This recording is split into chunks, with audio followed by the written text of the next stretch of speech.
Senator from Oklahoma. First of all, I'd like unanimous consent to use oversized charts. I don't actually like the oversized charts. They're hard to use, but I cannot get all the information that I need to present on one chart because I'm looking at one subject area. Without objection.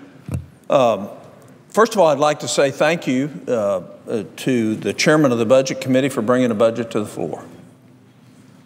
It's great that we've done it. And we know the outcome of this budget vote already. The final budget vote won't come until sometime in the middle of the night. But in that budget, we're going to spend $47 trillion.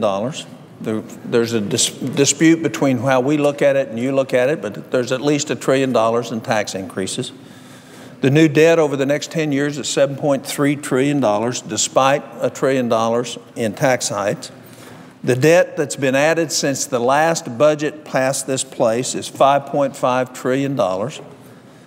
The spending increases above the projected growth over 10 years is $645 billion. The spending increases in this budget next year above today's budget levels, $162 billion.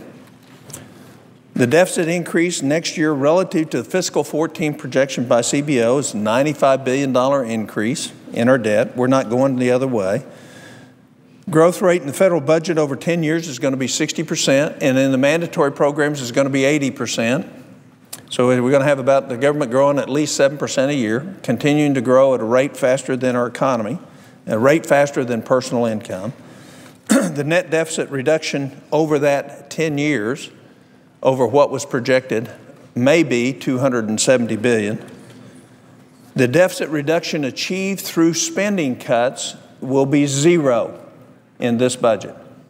Zero through spending cuts.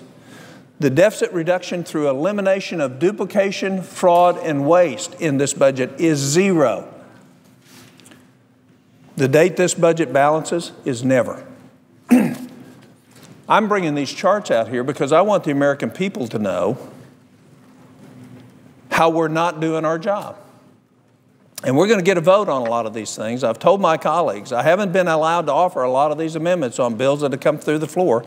So we're going to vote on them tonight and into the early hours of tomorrow morning. And the reason it's important that you vote on it is because the American people need to know whether we're going to act on this or not. So let me just start out and go through some of the programs and see if it matches any type of common sense that anybody in America might have about how you would go about helping American citizens, if I can get this to work.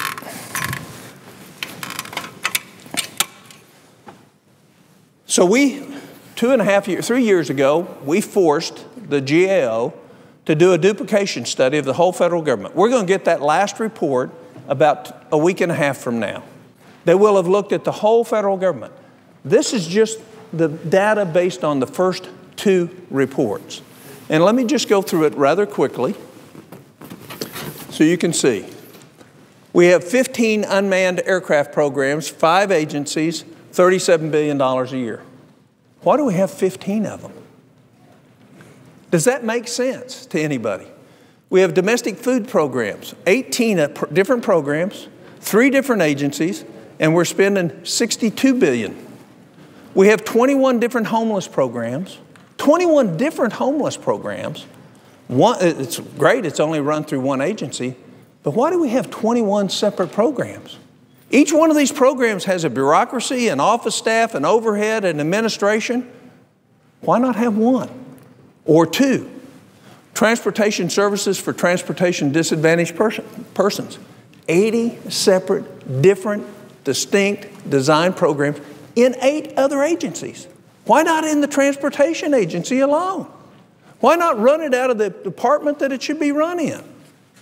Job training and employment, 47 programs for the able-bodied, 9 different agencies, and it's actually $18.9 billion. And we've actually done all the oversight on this. In Oklahoma, we have 17 federal-run job training programs in a city that has less than 15,000 people and has 400 people unemployed. 17 separate offices run by the federal government. Teacher quality, 82 separate teacher training and quality programs, not run from the Department of Education, run from the Department of Education and 9 other agencies. How does that fit? When we're in a time when we're trying to make hard decisions to protect the future of this country and a fiscal balance, why won't we address this? None of this stuff has been addressed. This has been known for 2 years. None of it's in the budget. It's not even in the House budget. Food safety, 30 different programs, 15 different agencies, 1.6 billion. Do you realize that if you buy a cheese pizza at the grocery store, it's controlled by the Department of Agriculture?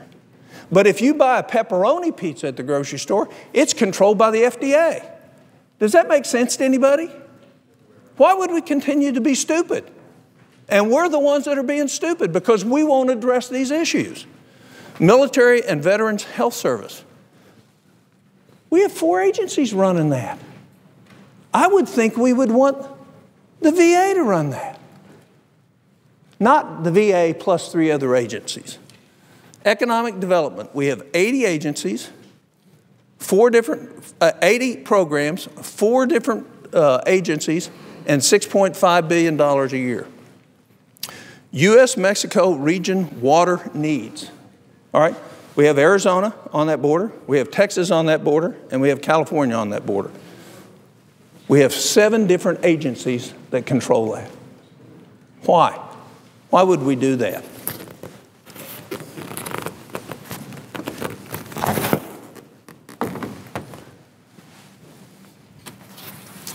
Financial literacy programs.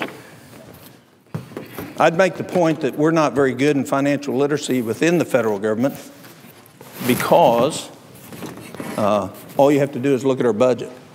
13 different agencies, 15 programs, plus the new Financial Consumer Protection Board is going to create another one. Another one. We're spending $30 million a year on that. Green buildings. 94 different programs, 11 different agencies, spending $1 billion a year. Housing assistance, 160 different programs, 20 agencies, 20 federal government agencies, spending $170 billion a year. The overhead that's associated with all this, the duplications that's associated with it, the complications, the paperwork, Department of Justice grant programs, 253 of them. They're Department of Justice, but they're run through 10 other federal agencies, not the Department of Justice. Diesel emissions, 14 different programs, 3 agencies. Why 3? Why do you have to interact with 3 different agencies to have your diesel emissions controlled? And why are there 14 different programs? Early learning and child care, 50 programs, 9 different agencies, $16 billion. Surface transportation, 55 programs, 5 agencies, $43 billion. Support for entrepreneurs, 53 programs, 4 different agencies. We got a small business, but guess what? We have one in agriculture. We have one at Treasury. We have one somewhere else I can't remember, $2.6 billion. Science, technology, education, and math. We all agree it's important. The Pentagon has over 100 programs. The Pentagon itself has over 100 programs. And then we have another 105 or so programs spread across the rest of the agencies. 13 different agencies have a science, technology, engineering. Why isn't that in the Department of Education? And as I finish this, I won't go to the next chart, just on the basis of time. I just outlined a whole bunch of different programs. Not one of them has a metric on it that says we're successful or unsuccessful. Not one of them. So even the agencies have these multiple programs run across multiple agencies. There's no endpoint to say, are you doing anything? And what we have discovered on job training is that we're real good in job training with federal programs of employing people in job training. We're terrible in terms of giving them a life skill that will give them a lifetime work capability.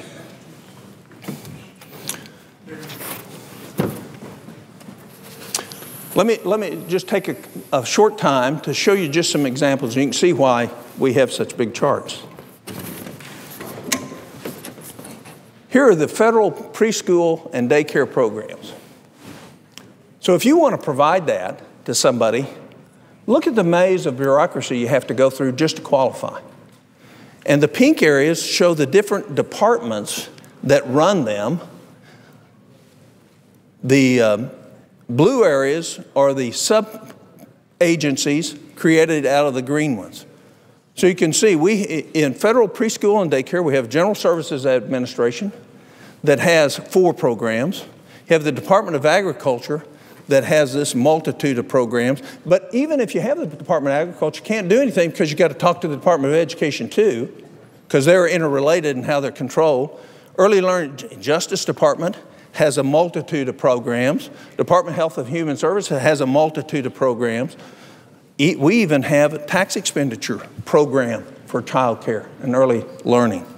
Department of Labor has their own. So you can see what has happened to us is we haven't done the oversight, the work to eliminate the problems that are causing us to spend at least $200 billion more per year than we need to spend. So here's the federal programs for surface transportation and infrastructure. You can see why this is so big. Here's the Federal Highway Administration, and here's all their sub-programs for it. And then over here is the Office of the Secretary. Then you got the Federal Railroad Administration, you got the Maritime Administration, you got the Federal Motor Carrier Safety Administration. If you're a state transportation director, you have to meet the bureaucratic requirements of every one of these other programs.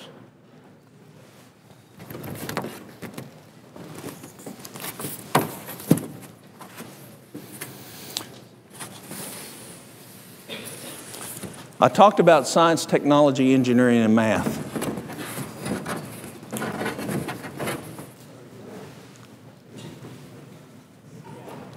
Look at what we have. What we have is a maze that nobody in the government knows what the other agency is doing.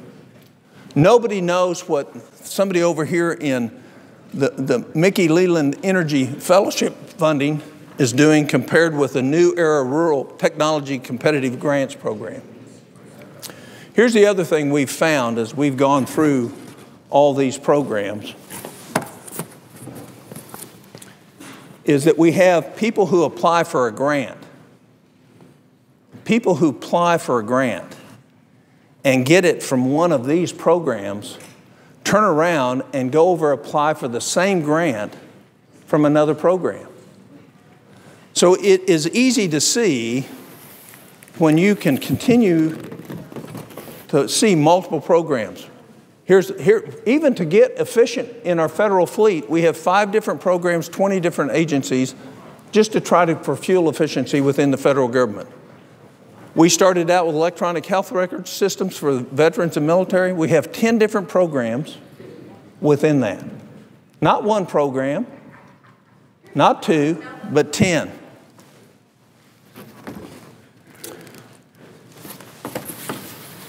Just one other.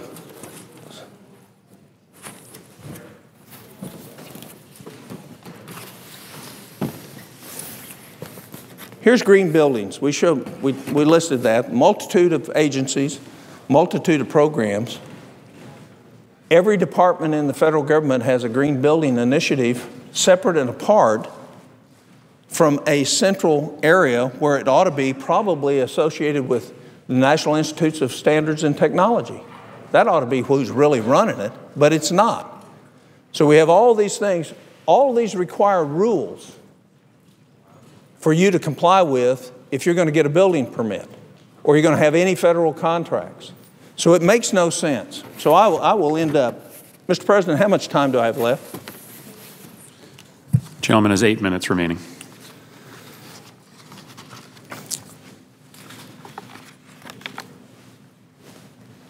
Nobody in their right mind will agree that what we're doing is smart, efficient, effective, and associated with common sense. But yet when it comes to doing the hard work of oversighting and eliminating these duplications, nobody in the Senate wants to do the hard work of eliminating them. A conservative estimate is we send out $670 billion worth of grants a year. A conservative estimate is that $200 billion of that is totally wasted. And we're sitting here squabbling about raising taxes. This budget raises it $1 trillion over 10 years. If we would do our hard work in terms of, Mr. President, there's so much distraction in the Senate right now, I can't talk. Senate will be in order. If we would simply do our job, we wouldn't have to have tax increases. We wouldn't have to have spending cuts that will gut our military. Although I can show you a lot of waste in the military too, to the tune of $50 billion a year. But if we would just do our job and actually look in detail the way the GAO has recommended and the way the Homeland Security and Government Affairs has oversighted through the years, thanks to the leadership of both Lieberman, Collins, Carper, and those that preceded them, what you'll see is we have all this research, we have all this knowledge, we have all this stuff we know we can do, but we have no leadership in the Senate to get it done. And we bring a budget forward that perpetuates everything I just showed. There's no mandate for every committee to eliminate total duplication in this budget. There's no mandate in this budget to consolidate like programs and eliminate cross-agency interference and duplication. There's no mandate in this budget that every grant program ought to have a metric on it to see if it actually accomplished it. There's no metric in this budget to give the agencies the power and the resources to actually administer the grants effectively so we know what they're doing. None of that. None of that. This is all ignored. So as long as we say the only problem is saving Medicare and saving Social Security and saving the Defense Department, we're going to continue to waste $200 billion a year. And I don't know what it is. I don't know if it's, I'm not an effective communicator or people have other priorities, but our grandchildren are totally dependent upon us eliminating so much stupidity. And yet nobody, the appropriations committees don't want to, most of the authorizing committees don't want to, they won't do the hard work of eliminating the duplication. You know, I didn't show the housing. I showed the total amount we spend. Do you realize we had paid a housing administrator in Oklahoma for 2 years in a town that had no homes? Pitcher, Oklahoma. We cleaned it out because of lead contamination. But we kept paying the housing administrator for Pitcher for 2 years till I found it. I said, why are we paying this guy? There's no homes. I mean, those little things multiplied by 1 billion times throughout government programs happen every day. And then we go tell Americans we're going to raise your taxes because we won't do the hard work of oversight. We deny our oath when we do that. But we also deny the best tendencies and the tradition of this country. We can do a whole lot more with a whole lot less money if we would take care of this problem. But leadership is lacking on doing it. And as long as we have our eye on the ball of saving Medicare and saving Social Security and not our eye on the ball of the things that are really spending money that we're getting no value for or very limited value, we're going to continue to be in trouble as a country financially, even if we do save Medicare and Social Security. Every dollar should be precious to us that the American taxpayer pays into this country. You know, our foreign aid budget, we never talk about it. Foreign aid and our foreign policy hadn't been reauthorized for years. There hadn't been a full-time inspector general in the State Department in 6 years. We have 7 open spots for inspector generals to actually look at this stuff and to advise us and advise the agencies. So we're failing to do our job. And my only wish of my colleagues is to get informed, and if you're on a committee, you don't have to solve it the way I'd solve it, but just solve it. It makes no sense to continue to duplicate things. Matter of fact, in job training, here's what GAO said. Of the 47 job training programs for non-disabled people, we have another 53 for the disabled. Of the 47, all but 3 do exactly the same thing.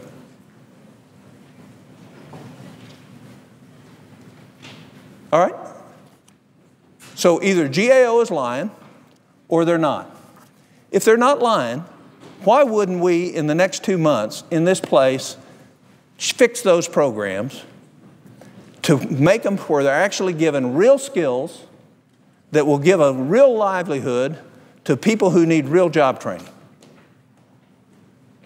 No effort at all to do that. The House just passed a bill.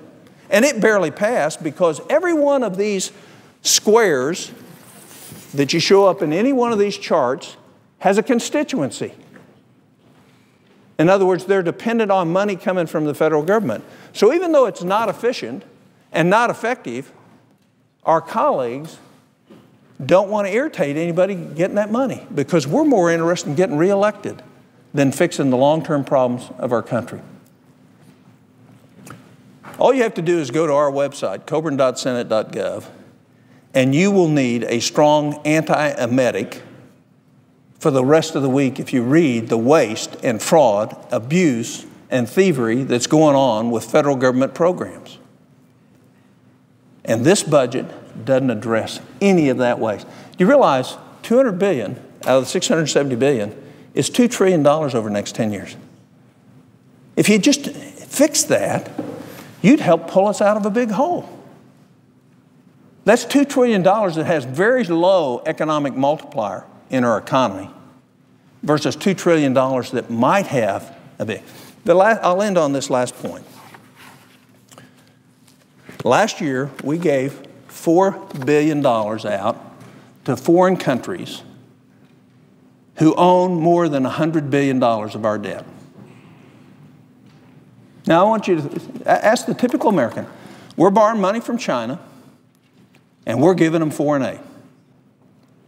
And they own over they own $850 billion of our debt. Why would we do that? We're in debt, we're scrambling, we're borrowing $40 million a minute, and we're taking the money that we're borrowing from China and turning around and giving it back to them in foreign aid? Why would we do that?